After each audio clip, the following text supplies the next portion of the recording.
Video number 43. Number 43.1. Incredibly enough, my great-grandmother was still in the rest home, and she was still mentally cognizant. My aunts and I paid her a visit, after the passing of my grandmother who had 2 living sisters, my grandmother being the youngest. My aunts decided that they would not tell my great-grandmother that her youngest daughter had passed, but during our visit, my great-grandmother suddenly blurted out, "Maria came to visit me and she said it is beautiful in heaven and I am going to love it there." We were all speechless, and my one aunt who had been taking my grandmother's passing very hard began to cry. My granny, at 101 years of age, passed away shortly after this event. I am 72 and have metastatic lung cancer. I am in palliative care and realize that there is no chance of recovering from my cancer. Throughout my life, I have had many unusual experiences convincing me of life after death.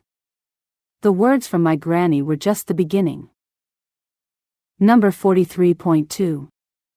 I believe my mom saw my dad. She looked up to the ceiling, put her hands together with all fingers on each hand together overlapping each hand. She said, "Oh, I have missed you so much." She was talking to my father, who was her first and last love. Number 43.3. My grandma was actively dying in the hospital. My dad was in her hospital room and looked up from my grandma and saw my grandma's brother walk into the hospital room. My grandma's brother had died years before. My dad doesn't make stuff up or exaggerate stories. He says he saw him clear as day. Do you have any other reason for experiences of families actually seeing someone who is there to visit the dying loved one? Life exists after death. Number 43.4. My mother kept seeing and talking to dead relatives and friends, except this one man she kept seeing she didn't know. Wish we knew who that was. Number 43.5. My husband saw people in the corners of his hospital room. I wish I had asked him more about them. I didn't know he was so close to death. About 2 days. Number 43.6.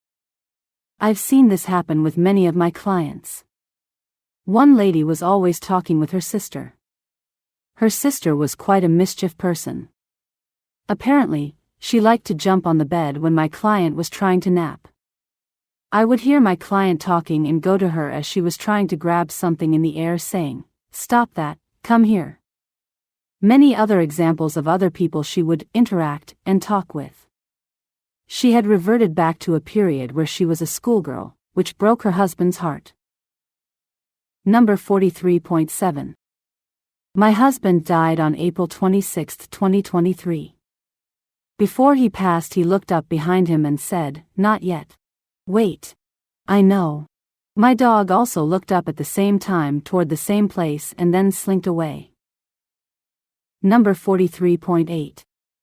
My boyfriend dad passed away not too long ago, and it was hard on all of us. He got really sick and just started getting worse. He started not making sense. He wasn't eating or anything. He started saying his grandma was in the room and asking his wife if she sees her, and she told him, "I don't see anything." I've heard stories like this before. I believe the souls of family members come to take them home. Absolutely beautiful. Please subscribe, like and share with anyone that needs these comforting stories. See link in description to submit your own story with me for future videos. Search for my related book on Amazon using the title of 4,000 Deathbed Vision Stories. Sincerely, Ken.